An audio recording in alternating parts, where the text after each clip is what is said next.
Today I am with Lou from Create and Bloom Crafts, one of my very favourite craft suppliers, as you probably tell by a lot of my recent videos. I've gone a bit crazy on her colours over here. So I've come to see Lou because I'm intrigued as to how a hobby can suddenly turn into a business and kind of how that all works.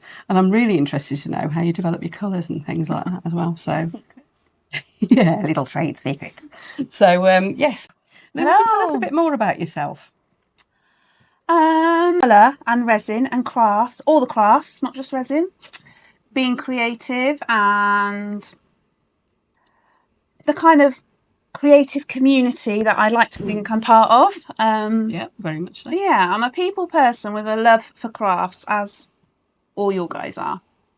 Right, you home within the community of suppliers as well, because you get it. You're not just a supplier, you know. I think that makes a big difference. I'm a practicing artist, so if the products aren't right, then I'm not going to launch them. You know, I enjoy using my products and I know what I want, and I hope you lot want what I want, and that's why I bring nice sparkly colour things to you all. I think that's what makes all the difference, to be honest. So different to just being a manufacturer, isn't it? Your heart's in it, you understand the products, you understand how it all works properly, and the people. Yeah, and about 75% of those products are made by me in my PPE from scratch. Which is absolutely incredible. Yeah. I need you to tell us more about how that works shortly. But initially... Lots of caffeine. By the way, cheers, thanks for the cuppa. So first of all, can we have a look at how you actually go from just being... Well, what got you into crafts in the first place, and why in particular the crafts that you do? I've always had a love of craft from such a young age. You know, I had a different upbringing to most, let's say, and crafts were kind of my saviour as a child. And I naturally progressed into therapy and crafts in the NHS, and I did that for 18 years. But sadly, as the NHS changed, there was a bit more bureaucracy, a lot more paperwork, less patient contact. I decided that I think I'm going to just take the plunge, leave the NHS and do crafts with people in community settings, community centres, workshops. I'm going to just paint and make with people rather than through computers initially. And my interest was watercolour art and painting and colour exploration with watercolours, mixed media, acrylics, that kind of thing.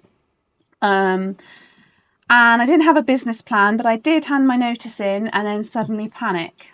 So, which was the fuel really for me to get going and think, actually, I've got to do this now. There is no excuse. I've got 2 small children, and I've got to bring some money in. So I set up one workshop, and then within 6 months, I had about 18 workshops a month.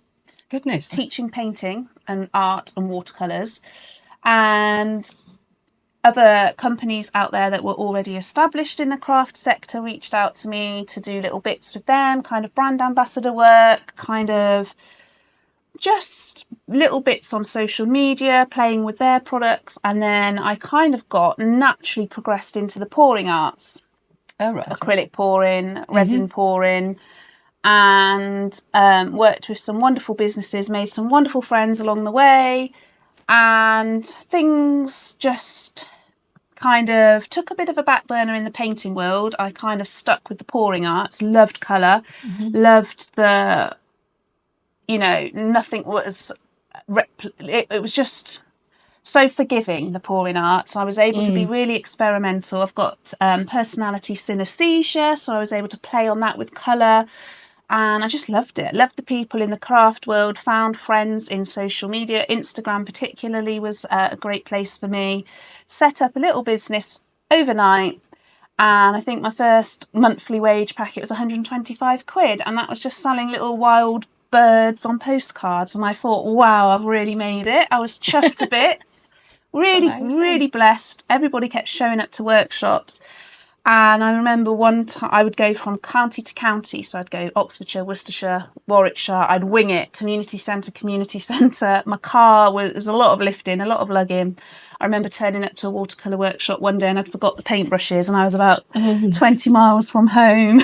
I was like, oh no, this is either going to make me or break me. It turned out it made me, and everyone was amazing. And for that workshop, we painted without brushes and it was so rewarding. And we did lots of mark making and tactile art, and it was just so good. So then other workshops built off the back of that, and it just grew and grew and grew. And I was very fortunate, or not fortunate, to experience lockdown. There was a wobbly time whether I'd be called back to the NHS or not, and I was like, absolutely not, I'm going to hit Zoom. And then of course Zoom was a big thing for me. I was started off in the kitchen next to the microwave, painting and making resins by the microwave, and I progressed through the hallway into the lounge. I was painting on a lap tray at one point with a camera around my neck. And then I just didn't look back. Then I did a little shed in the garden which grew, and then I built a studio, and then I just grew and grew and grew, and then I got this building here, and the rest is history. And I meet so many creatives who are just the same and made friends along the way, and it's literally friends and people out there or on your platforms, my platforms, that just keep me going every month. Phenomenal. I'm not sure why, but they keep showing up. So this has all happened over a very short period of years, really. It's not... I've rebranded for Create and Bloom, but before that I was Willow Tree Art, and then I subcontracted to different businesses, a couple of different businesses where I was able to really learn business skills, work within a team, learn different things that helped me with Create and Bloom. But before that I was Willow Tree, and that grew enough for me to provide a living and invest back. And then I decided to have a complete rebrand. Life changed, things happened, I was able to rebrand and think, actually, I'm going to take all these skills that I've learned from wonderful, talented people previously and give it a go myself on a little bit of a bigger scale. And that's where I'm here now. And I've had some great support, the girls at Just For You. Apex Resin now, apparently. Yeah, changed their name. So proud of them. I'm so proud of them. They've been amazing to me too. Yeah, and people like that, not just, those girls are phenomenal, but, even somebody who buys once every month or checks in, how you doing, Lou, or can I come and put glitter? It doesn't have to be a physical sale. I appreciate every single person that's rooting for me, and I hope to give that back. I'm so proud of my little people that just keep me going, and I'm still here, here with you today. So it just shows that support can take any form. Every bit of it is valuable, isn't it? I haven't got a big following on any of my platforms, but every single one of them, love my things. I can't believe they keep buying my little things. Like, it's just mind-blowing that people show up and keep going, like supporting, isn't it? It's just that some people are worth supporting. I hope so. I think you're right. Yeah, it's in any industry, isn't it? But this craft community is very special. I'm so lucky. Anyway, enough of that. I think so. And what made you make the shift from sort of selling the crafts and the skills to this lot, actually being a product manufacturer, designer manufacturer as well as supplier? Yeah, it's such an interesting question. I think for me, I am quite stubborn. I like things done a certain way, Tracy. I'm not going to lie. Fair enough. There were a few things in the craft world that were missing that I needed, so I would just make them for myself here, and then I would think, actually, other people would like this. I'm going to just go with it and roll with it. And I kind of shifted overnight from being a practicing artist and social media guru into being a designer and kind of product supplier, because I wanted the stuff. The lovely company that I'd worked for previously was no longer. I loved all the products. I thought, I can't lose my colour and glitter and sparkle that makes me happy every day. I'm just gonna make it, get it, do it for myself, which I did. And I thought, you're welcome to join me on the ride. Lots of people were like, I want it. And I remember having like 250 quid when I started Create and Bloom, literally 250 quid. It feels like nothing, does it really? I was still having to pay my bills at home, and of course I was self-employed, so there was no support, no help. I was literally on my own with 2 children thinking, right, I've got 250 quid, what am I going to do? And I went to social media and I said, please could everybody send me their recycling and plastic pots and newspaper and packaging. And I remember deliveries turning up every day with shredded paper, packaging, so I could post parcels. I didn't have to pay for any of that. People were sending me their recycled pots of glitter. I was repotting. And yeah, literally I had the confidence, luckily, to ask for help and show up on socials. And had I have not done that, I probably wouldn't have survived the first month or two, because unless you ask for help, I had it all in here, but I just needed some help to execute it. And Nick and Laura were there by my side every day, showing up, supplying me with the resin and the products. I was passionate about their resins. It was working for me and my little business, and I just wanted to shout from the rooftops. And so collaboration is such an important thing, and something that so many creatives worry about. We could all make the same pigments and sparkles, but we've all got our own styles and techniques, and and I think had I been worried about collaboration, I probably wouldn't be so lucky to be sat here today. So it's a fear, I think, in the art world, collaboration and working together. I think people sometimes worry that it's actually competition. Yeah, healthy competition. Of course, it's competition with some. But if you collaborate, that makes both businesses stronger, doesn't it? Yeah. And I've noticed that recently, Apex Resin, they don't do the colour range anymore. It's kind of, oh no, we're leaving those to Lou. Whereas you wouldn't go into producing resin because you're leaving the resin to them. And that's a very good bit of teamwork. I think so. And we've never really sat down and had a healthy debate or discussion about this with each other, because I know I can't beat Apex Resin, so I'd be silly to waste my energy on it. No. And I know the ethos around that company is absolutely where I hope to be one day. So if they have been so kind to encourage me to do my pigments and sparkles and glitters. And, I think we have knowledge and expertise in our industry that work together. And I just have such a healthy relationship with those girls. I think the world of them. I would be stupid to think that I could beat the Apex resins anyway. I'm passionate about those resins, and I'm grateful, that they've in my kits, all my craft kits, the resins are bottled down, and they've let me have free reign in using them in my kits. And for that, that's amazing. Yeah, opportunities that have just fallen my way, I've been so grateful for. And I would be very silly to, not support those people that have supported me. So absolutely. For me, it's a very big deal to choose very carefully who you collaborate with. And you've probably done the same, turned down a whole load of firms. The amount I've turned away, some of them just because they were completely irrelevant to my channel. Somebody was offering me a treadmill recently. What are you saying? But I could have potted glitter on the treadmill. I should have done. I wouldn't have had anywhere to put one. You should, honestly, you need to see my craft room sometime. It's hilarious. And then the adult stuff's interesting. Oh. Yeah. I've got a company that makes... Look at this. No. I was asked the other day, I don't know if this is appropriate for your video, Tracy, but... I don't think it matters. No. If I could make a cast of somebody's husband out of some silicone... What got me thinking is, where on the internet or social platforms did you see that I was likely to be a good candidate for this kind of job? Are you with me? Yes. Yeah. It's worrying, isn't it? I'm thinking, is it a newsletter or is it something on TikTok? Like, where has this come from that you think I can make that mold? It's funny, isn't it? I've done some bizarre things over the years, cast some strange things in resin, had some I could write a book. I think we should do videos on it. That's probably a good idea.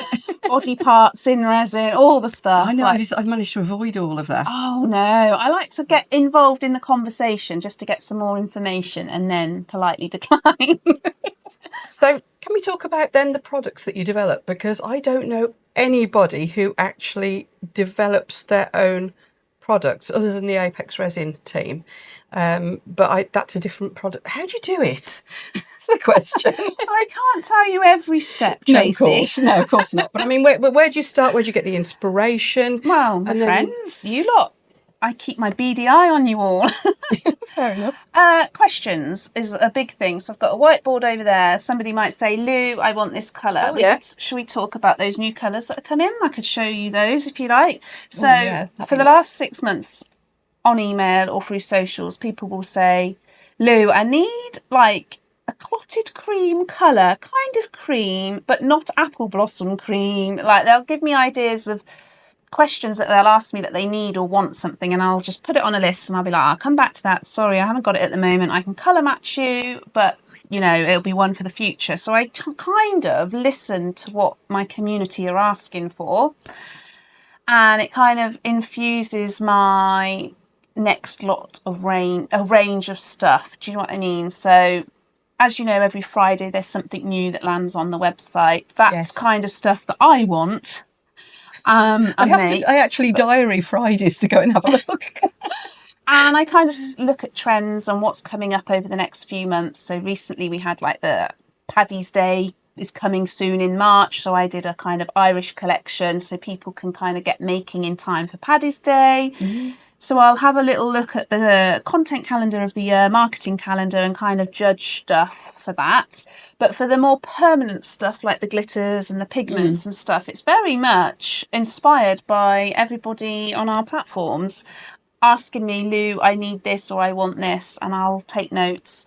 And often collections like Wild Swimming or a Cotswold Affair are colour collections around my memoirs.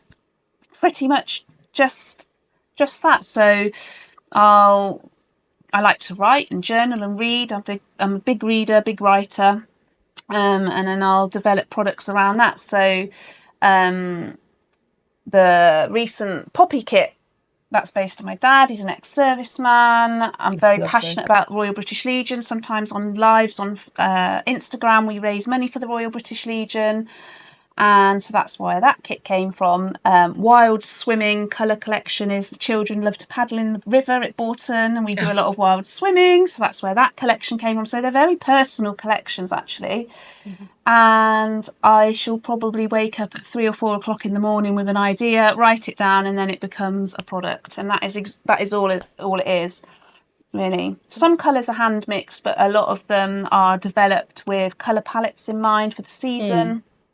I've got coming up neon pigments coming for my tumbling community because they like the brights, but I've also got the art community who want the beiges and the neutrals. So I'm kind of trying to keep both communities happy because they both have different interests, which keeps me very busy. But I think it's probably the community that infused the ideas and I steal them, which is probably very naughty, but that's where I get my ideas from. I think that's absolutely perfect. I think people often ask me where I get the video ideas from, and it's the questions. I think the key thing is knowing for me, it's an audience. For you, it's a customer, as well as an audience, I suppose. Yeah, friends. And I think if you really have tapped into what they need, what they're asking, what they're talking about, what their pinch points are. Like, I couldn't find anything like bloom paste in black. In fact, I can't find anything like bloom paste. And it's arrived. It's here. Your bloom paste. You have to take some. I mean, I couldn't find anything like bloom paste anywhere else in the market, full stop, let alone in black. So,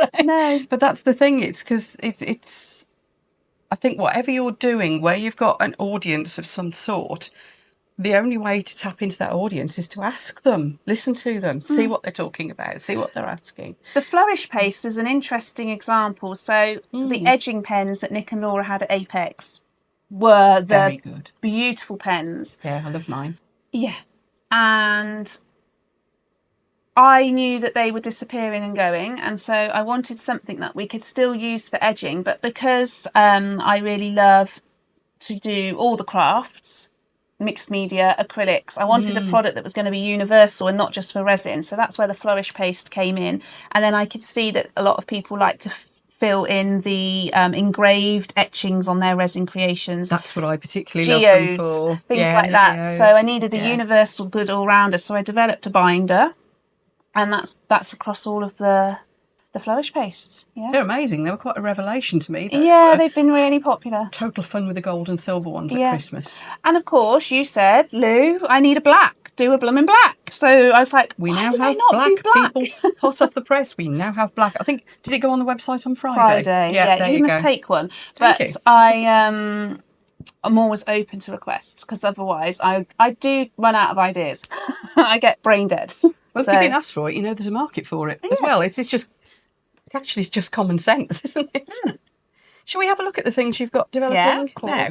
So my bloom drops are my number one product at the moment that I'm super proud of. I took a lot of time, love and worry over these little babies, if you like. So they're slightly different to the traditional alcohol inks on the market. They don't have any smell or fumes. I don't suppose you've ever smelt anything from them. They are a solvent, but my plan was to make them less fumey. When I've done big pieces of art, alcohol ink can give me a bit nasty of stuff. It's a solvent. It is, yeah. But you should be wearing a respirator. Yeah, definitely. So I really love these. They were supposed to be really for my tumbling creatives, but also my resin artists and mixed media artists. So I had to develop an ink that could work across the platforms, which is quite tricky because they need to behave differently in different mediums. They have an oil in them which helps them sell, which you've noticed. Yes, I've been having ever such a lot of fun with the cells that these produce. Yeah. So somebody said I've got 22. I thought I had 16 varieties, but apparently there's 22. There's going to be lots more in April. Exciting.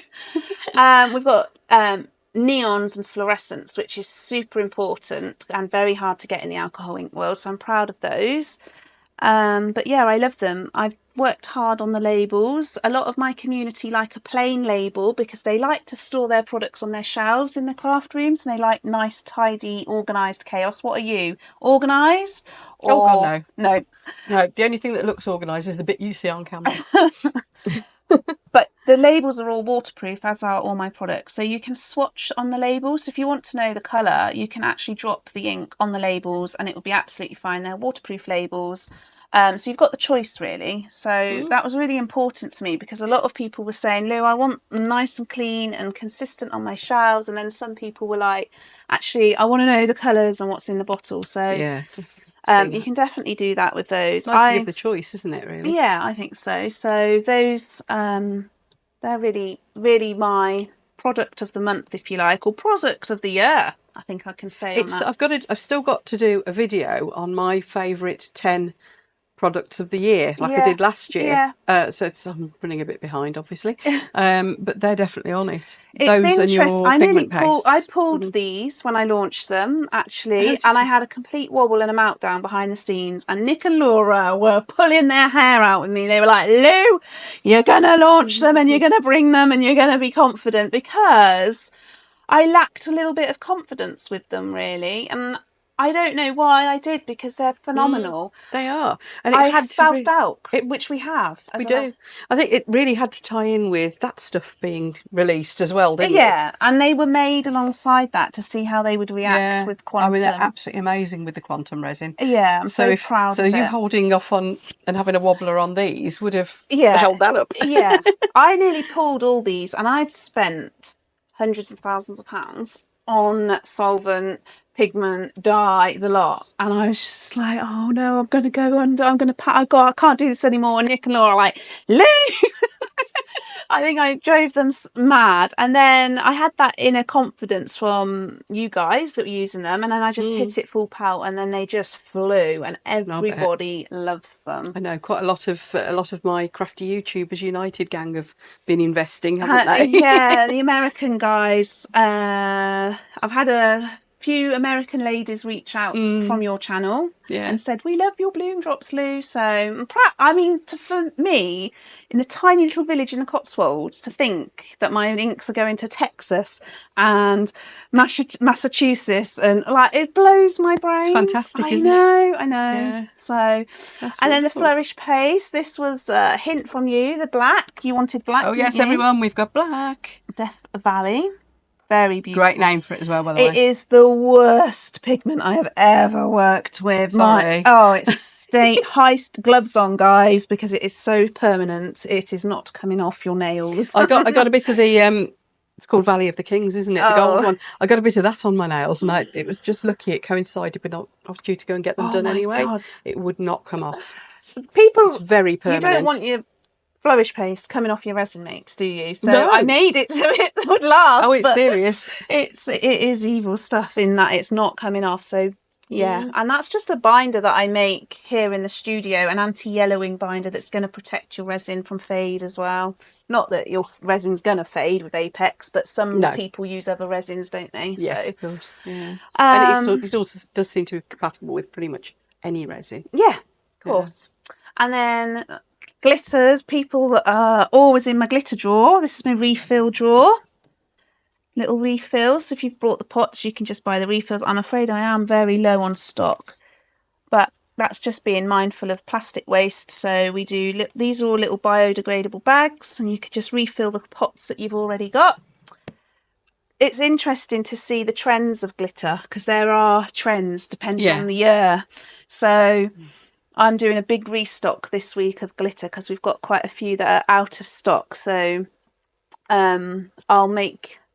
I tend to kind of go seasonal and think of the colours and what needs to come back before any other. Some of them are hand mixed here, and I kind of get creative with my children and we mix up recipes. Some of the chameleon powders are my absolute favourite. They are here to stay. Some glitters are going to get discontinued. I look at the trends and the data on the back end of the website, and I shall probably be sacking off some glitters soon because they're not as popular, and it makes way for lots of new ones. Oh. Talking of new ones. Ah, yeah. Do you want to have a little look at the beiges? Go on, sneak preview, everyone. All the glitters. Let's go glitters first, as we were talking glitters, shall we? Okay. So these are some new glitters that are coming to town. Nobody knows this yet. It's all a bit of a secret. I don't mind you talking about it, Tracy, but some glitters are for my TikTokers, and they want the really neons and brights, and some are chameleon shifting for my resin artists on Instagram, and some are just a restock. This is Conjure and Polar, which was super popular. Affirmation, which was just so popular. That's so delicate looking, isn't it? Beautiful. And any spillages get made into blooming leftovers. Have you ever seen that product? Yes, you sent me a pot, and it wasn't till I opened it that I thought, oh, I know what she means now. So when I'm potting, I have scraps, leftovers. I save them all up, and they go into a pot called Blooming Leftovers. It's a random mix of glitter. People like. Yeah, I've got a kind of. It's the one I ended up with was kind of greyish, lavendery, very, very subtle. It's beautiful. I couldn't make it again. No, probably not. It's just absolutely lovely. One of my favourite glitters is Peaceful. She's my absolute favourite. I'll see if I've got her on the shelf. So I wanted a variant of Peaceful. This is Peaceful. Oh, isn't that lovely? I just love it. And this is the sister to her. So it's a paler version, isn't it? For spring. Yeah. Yeah. That makes sense. And I thought I needed a luxury kind of glitter. So that one's coming. They haven't got names. These are the floating metal powders that Nick and Laura used to have, but I've rebranded. And excellent, because people keep asking me about those. They're going to be a mini collection of 4 and then individually sold. We've got a few dotty glitters coming. This is a first for me. Don't tend to do dotties. Just look at this. Isn't that funky? Yeah, they'll be popular in the tumbling world. Imagine a tumbler covered in that. So pretty. The new Goddess Flakes. You've got the Goddess Flakes, haven't you? Yeah, the pinky one. Oh, they're very special, honestly. They're big flakes as well. Well, they break all sizes, down, so they'll break down into a dust if you blend them. Yeah, I've tried burnishing them onto things, and they just unbelievably beautiful. Look at my nails. Sparkle. I think I'm going to call it Luna. I like I'm that. open to suggestions. I haven't done the labels That's a yet. nice name. I shall I do the like that. labels. I quite like Luna. So these are the new glitters. This one's going to be my favourite, I think. That couldn't be any more girly if it tried, could it? I think that's pretty? Barbie in a glitter, isn't it? It is. It's lovely. I like it. So yeah, That reminds me of one of our cars. that's a colour shift glitter. Yeah. It's a chameleon. So it shifts from green to blue. It's the sister of ambitious, brave, proud. It's a sister glitter to those. Let's put the scrappies on this piece of paper for blooming leftovers.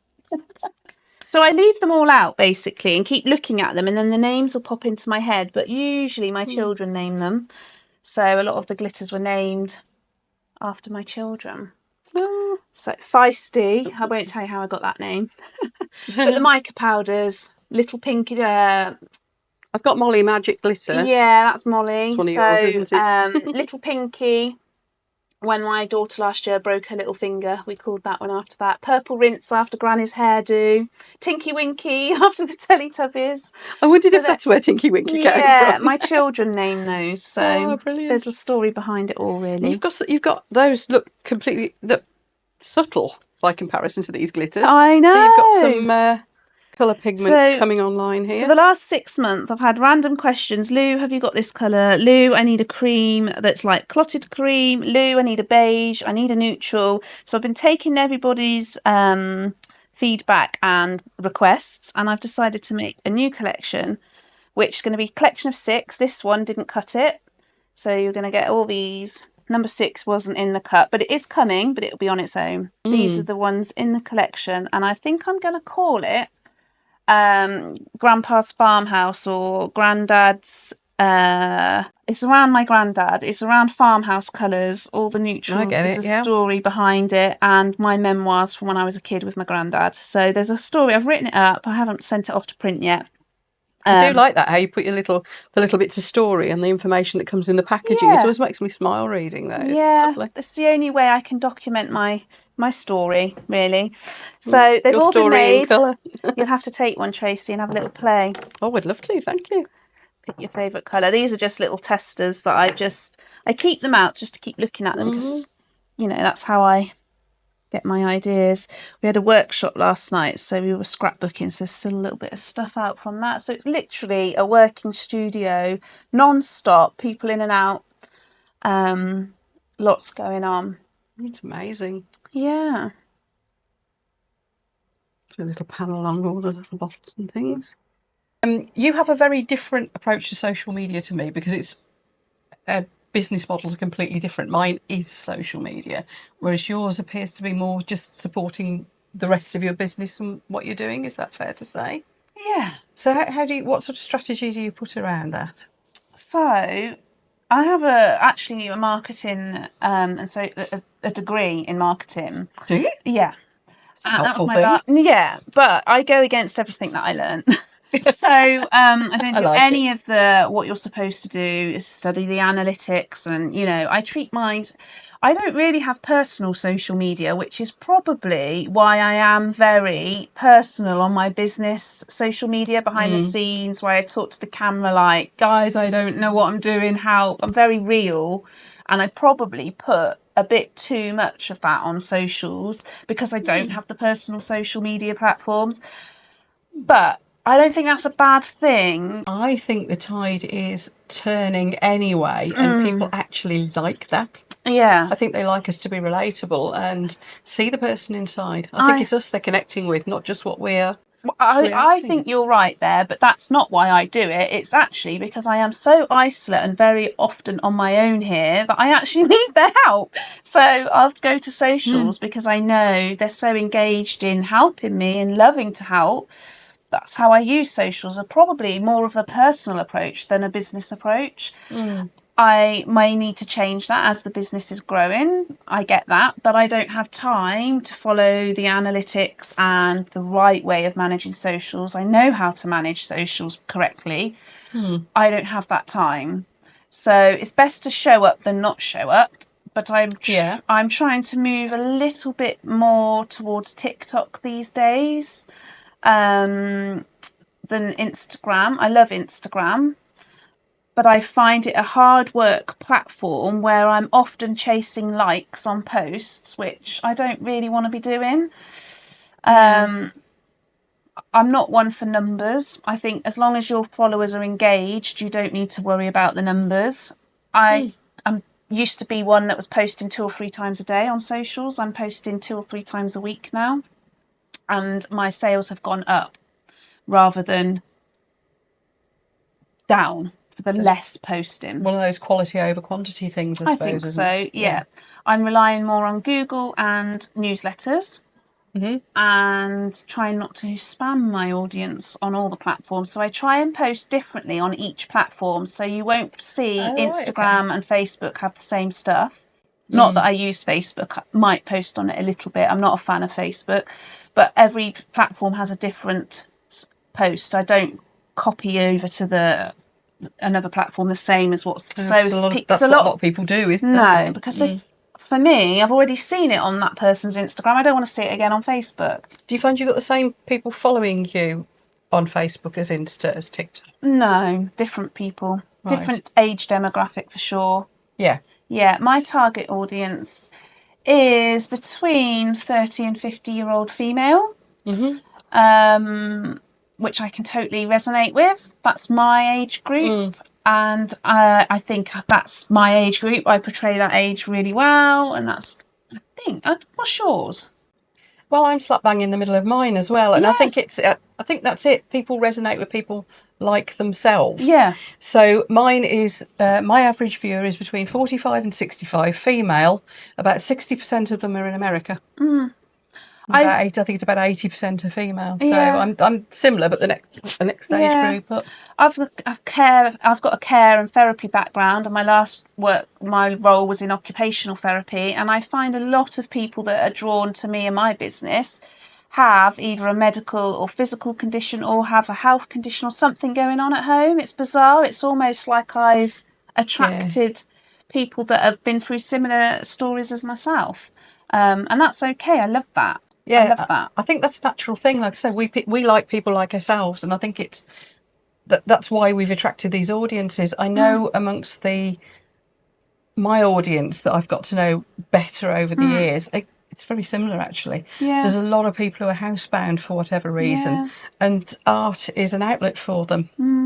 So I do actually get quite a lot of that within my audience. Yeah, too. I did my dissertation on it. I think crafts should be available to every single person on prescription, because I think we would see a lot less hospital admissions if somebody had crafts at home available to them, and a lot less social isolation. And I think so, because a lot of the people that I talk to regularly will say, you're my gang. Yeah. Because I can't get out. I'm on my own since I lost my husband. I'm wheelchair bound. I can't get out. And I'm thinking, crikey, I'm such a lucky person that I'm not in that position. But within our group, they're real, really active. They're real leaders. They're socialising. They're putting out some amazing videos. Yeah. It's a whole world that they otherwise wouldn't have had access to because of resin. Yeah, it's amazing, isn't it? It is. And the community is brought together. And the amount of people who've got ADHD or suffer from anxiety, depression, people who are stuck at home because they've got severely autistic children or various things like that, various reasons why people were feeling that they were different and isolated. And through the group and realising that actually half this group are in some other random but awkward position It's that they can identify I with. could talk for hours on it. We should have a podcast because I can't shut up when I get going. But it's like you say, everybody has a story, and luckily the creative craft world brings those stories all together, really and we find our people. There are going to be people in our world and in our community that we don't get on with or we don't gel with, and that's okay. Like that is okay. We can't get on with everybody. No. I try really hard not to chase numbers and figures on social media, because we don't need numbers and figures. We just need an engaged audience, a circle of friends and creatives who get it. They'll be your support. I've never chased numbers. In fact, I often, every couple of months, go and remove stale accounts, you know, the bots that you can get and fake followers and stuff like that. I'll be like, goodbye, negative energy out my life. Just, you know, I just... It's a very important point. People say, oh, how many subscribers have you got? I actually do care. And I think it does matter because it makes me feel good. Yeah. It's like a seal of approval. Yeah, that you're doing something right with your role. That's it. Once you get past the 1,000 subscribers, so you can monetize. It's a business, though, isn't it? So. But once you get beyond that point, it doesn't matter. It makes absolutely no difference to your income. Well over half the people that follow me regularly aren't subscribed. I can see that from the statistics. What matters is that the people are happy and that they're liking my stuff. Therefore, they watch it for a while, and that by default generates an income. That wasn't why I did it in the first place, though. The reason I did it in the first place was I was a bit bored. Oh, wow. Is that how you got set up? Yeah, I was a bit bored, and I've always been very creative. I've always done crafts and things. And I've been watching some of the upcoming rising names on YouTube and thinking, I fancy a go at that. And so I started, which brings us on to what we'll be talking about in a moment, by sellotaping my phone to the underside of my kitchen cupboard and hoping for the best. I've got no idea those videos are still up there. I've left them on. And it was just because I was getting a bit bored and thought, what shall I do now? And I'm going to have a go at this filming lark, you know. Never had any idea that it could accidentally generate an income. But that's never been the priority. But I think that happens if you are focusing on the people, not those numbers. Yeah. Because if you're doing the right thing for them, you're delivering the sort of things they like and are asking what about. you want to deliver, because you're going to get your story and message across more so, aren't you? Yeah. There's no good me talking on, you know, stitching and sewing, and that's not my genre of craft. No, you know, and people would be like, God, this is boring, Lou. So you've got to talk about your passions, and people are really keen to see that. You've got to be excited about it. I mean, I do see YouTubers out there who fake excitement about everything, and you just think, oh, no, stop doing that. You know, because if I'm disappointed with something, I'll go, oh, well, what do you all think? I suppose it's okay. Oh, I'll be looking out for that with my glitters. It sometimes happens. It's never the products, it's me. You know, sometimes I'll make things, I go, yeah, it's all right. You know, yeah. And then other times I'll go, oh, that's awesome. I'm so pleased with that. But it's what's going on in my head. I think people can tell. So you've got to be doing something that you've genuinely got a passion about. You don't even need to be an expert. You just need to be, I mean, it's a bit different with you because obviously you are an expert and it's your business. I'm not. I'm just a queen of winging it and rolling with it. And sometimes I have a confidence wobble and the girls and people in the circle will be like, sort it out, Lou. Okay, I'll go back to the drawing board, you know.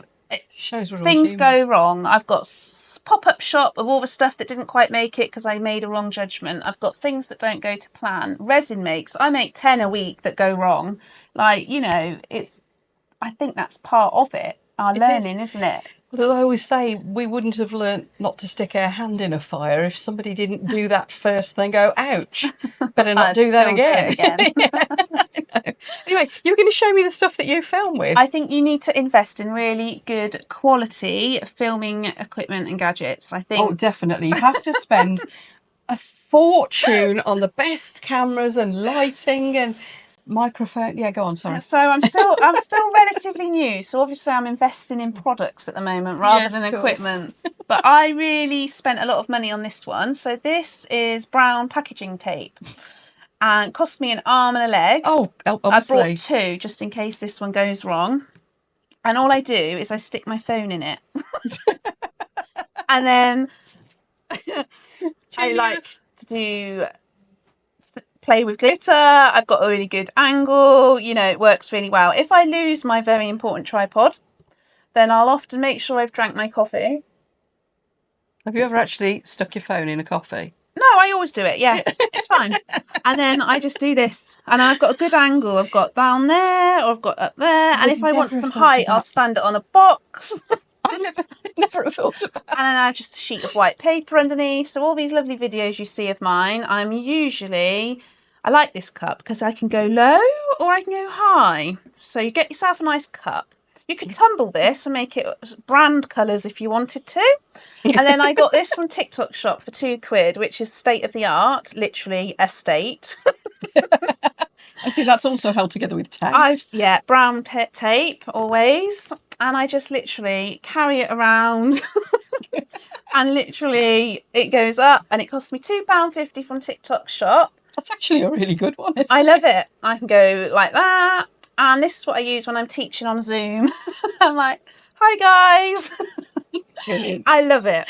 That's awesome. I've had it years. And of course your phone is the very latest, state of the art, Yeah. probably a couple of £1,000 worth of phone. No, it's 6 years old.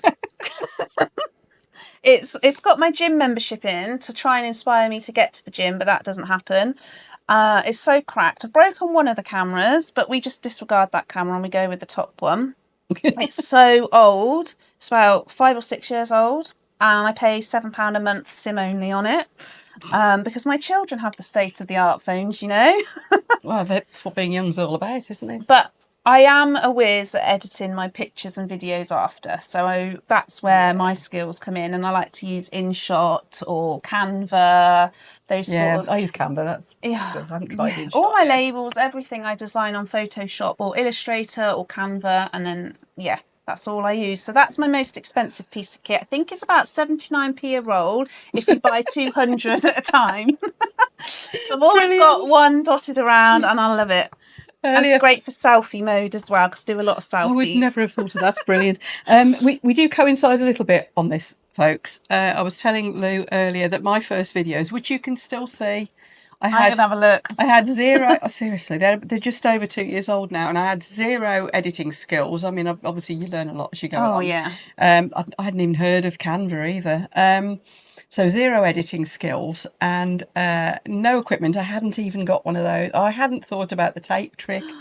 But what I did have was an awful lot of sellotape and rubber bands and a kitchen cupboard.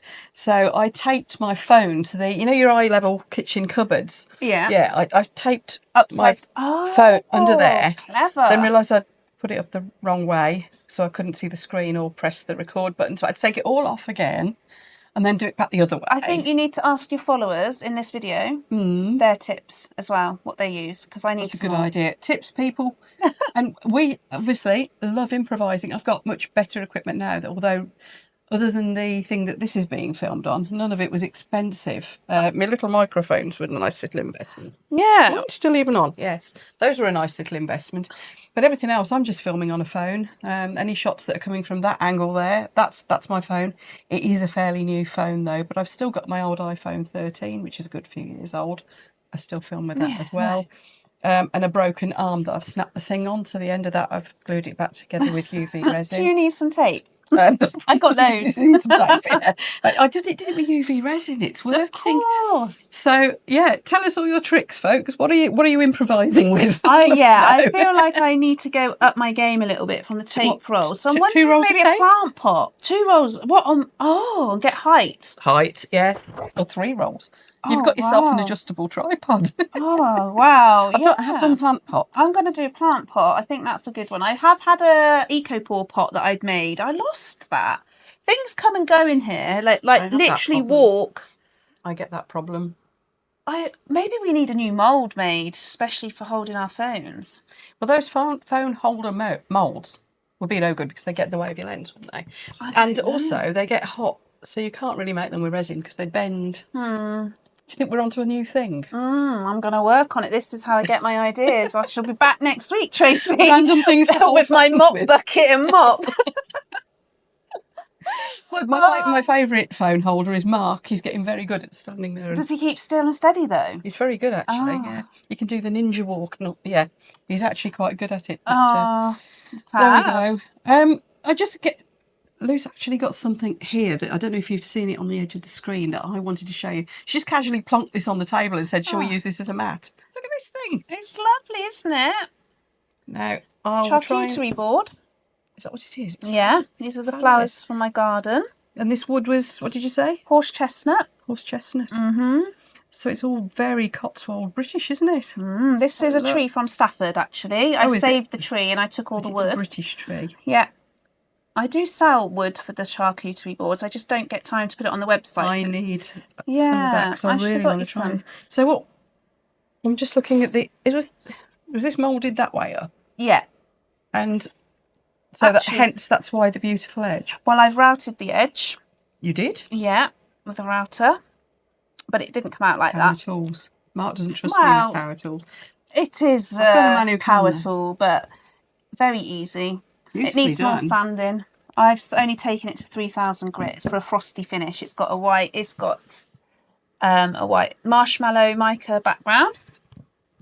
Silica, which is in my shop to dry the flowers. Oh yeah, on that topic, everyone, if you want to know how to dry flowers properly, Lou's course is amazing. I learned everything I know from Lou's course. I think that was the first time we ever spoke, wasn't it? Was that the just for you? Yeah, it's on the. I just said just for you. So yes, I'm thinking that Apex Resin's website. Yeah, Instagram. Yeah, it's a good course. That it is. It's just really.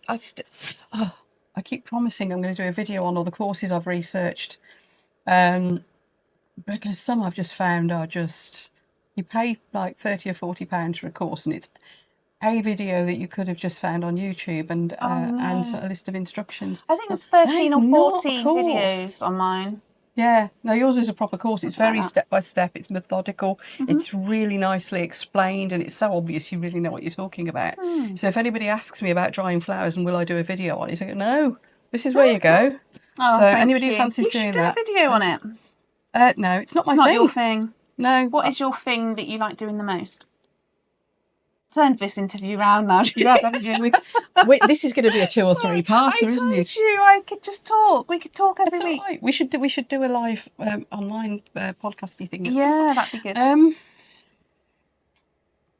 I just like messing about. Experimenting. Well, not so much experimenting, but just messing about. Seeing what happens with things. Yeah, not having a plan. Just chucking things in and seeing how it goes. And I really, really, for some unknown reason, like making pots. Pots. I think it's partly because of my pot. Well, it's mostly plant pots because of the terrariums and all the other things I do at the moment. I've recently acquired 3 rather valuable special plants, and so I wanted fancy pots for them. They're types of Monstera. They'll be cheap as chips soon. Everybody will have them. I've got lots variegated. Yes. Yeah. Thai Constellation. Yeah, and I've got one. Yeah, I've got Thai Constellation and I've got Albo. And they're like £150 a cutting, aren't they, on Etsy? I got mine I was lucky with mine. I got one as a tiny baby plant, which I did pay about 50 quid for. Which got 2 little leaves, but it's a beautiful, beautiful little plant. It's now got about 6 leaves and it's doing really well. I don't grow mine in soil. Well, mine are now. Are they in soil? Yeah. I find they shoot more babies in hydrate water.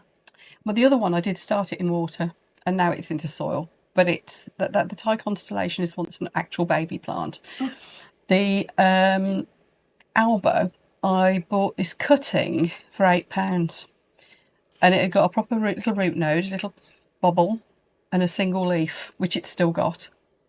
And the reason it was £8 is they'd spelt Monstera. So you know that thing when you're on eBay and you think of a few different misspellings? Anyway, it got a load on there.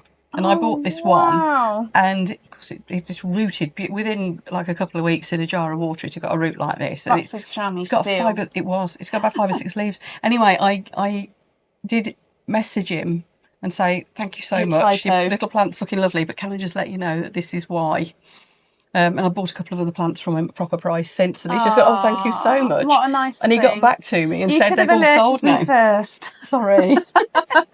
But they're growing really, really nicely. Anyway, so I wanted proper posh pots for those. So I did. You might not have seen the video. I haven't. Have I? Sure. You might have been in on the premiere. You probably see so many.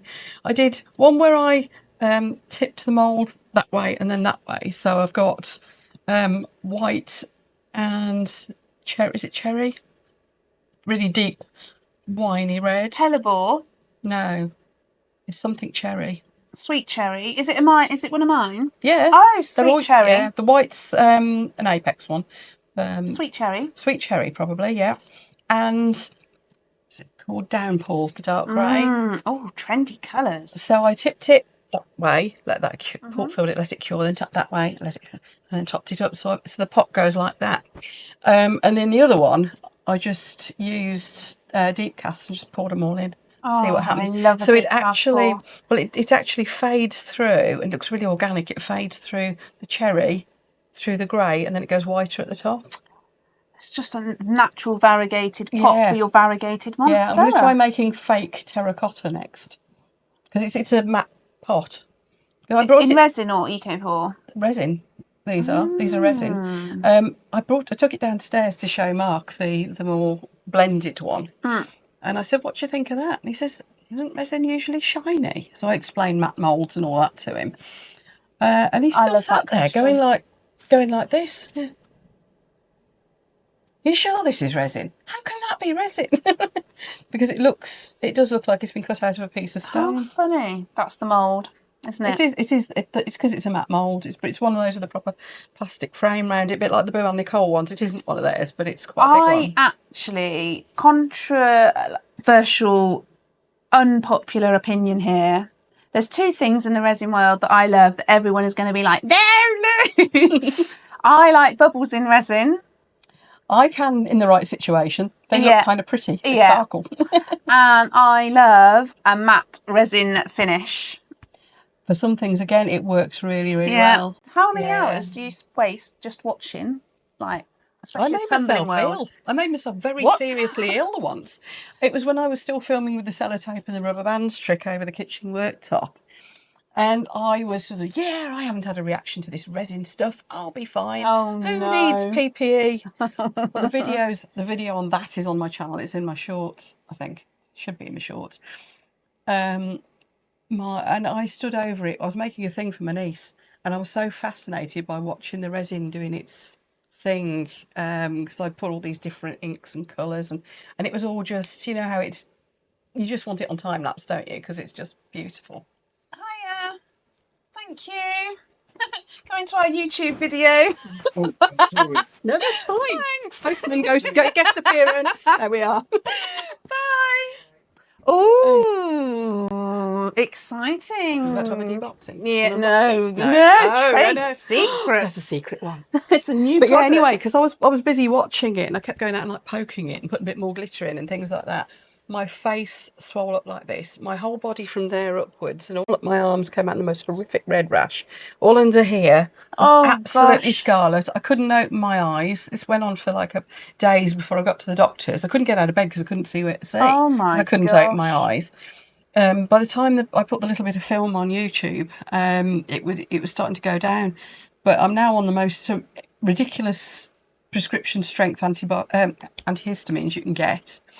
And I've constantly got a supply of steroids because once you've had a reaction, it can just happen again. So because you build up, and it builds up in your body, doesn't it? And so that's obviously what had happened. I'd been using this resin for a while, proper good quality brand as well. Let me give you some barrier cream before you go. You gave me some. Did I? Okay. Yeah. Anyway, so yes, if it ever flares up again, I've got the steroids to make it go straight back down, so which is not a problem. But my God, I was ill. So I just had to go on YouTube and say, wear your masks, wear your goggles, don't be me. Yeah. And these people using all the cheap brands of resin really scare me because that was a proper, genuine quality brand of resin that a lot of people use, a lot of people love. I had my chemical expert friend have a look at it and he said, it's a high end one. It's a good resin, but I bet it's that you've developed an allergy to. I then showed him Apex, and he says, that's a lot lower in that stuff. So yeah, you should be all right with that. Yeah, but I still just don't take any risks at all, even if it's a what safe we forget resin. is.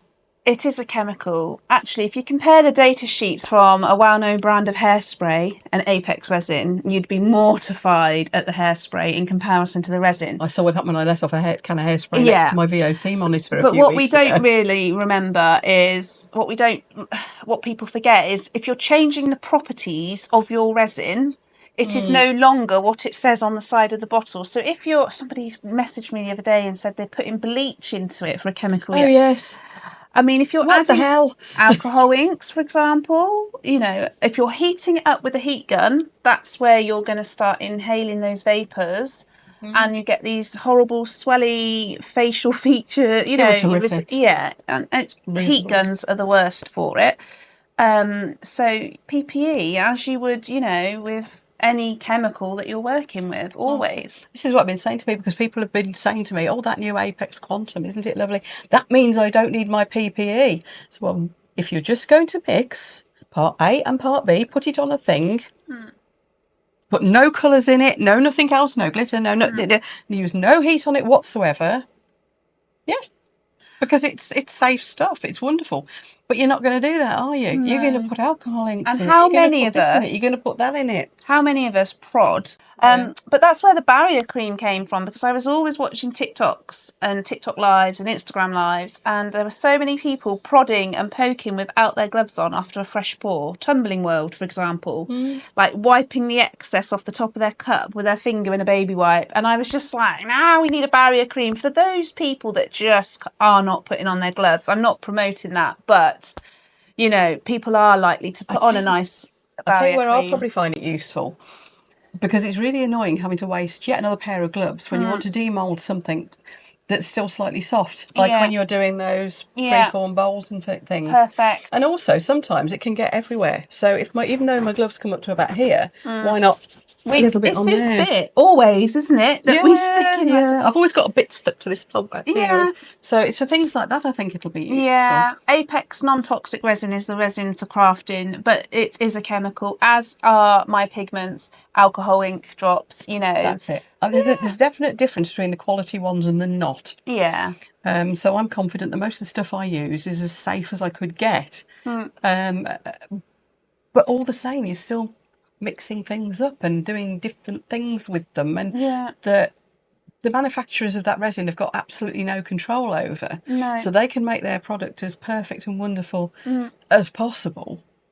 But they've no concept that you're going to mix bleach in with it. I mean, for goodness sake. I know. That's You wouldn't mix your Sillet Bang with your Jif and your Mr. Muscle in one container, would you? You wouldn't mix those three chemicals I might together. when I get home just to see what happens.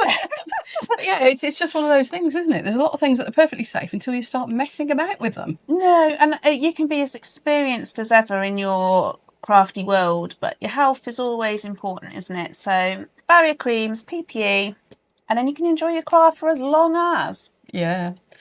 And look out for the video on carbon filters coming soon, dear audience. That's a whole other topic. Oh, no. Let's not go there right now. Okay, I'm not saying a word. Now, Lou obviously is very amazing and has a wealth of knowledge, and I could just be asking Lou questions. Queen winger. Whatever, it's work, I'm convinced. Anyway, we could sit here all day. We've already been like 2 or 3 hours or something crazy. So it won't be by the time this goes out on video. I'll edit as best I can. It might end up being a 2 or 3-parter. Oh, by the time I release it, who knows? A trilogy. It could be. Why not? Wow. That's a proper word for it as well. So she's educated. Anyway, if you do have any questions, comments, thoughts, I know Lou will be keeping an eye on the comments on this video as well. So we're both happy to take whatever questions and thoughts you have. And yeah, Lou's after ideas as well for colours and things. So do ask away. Right, we'll see you for the next one then, folks. See you guys. Bye.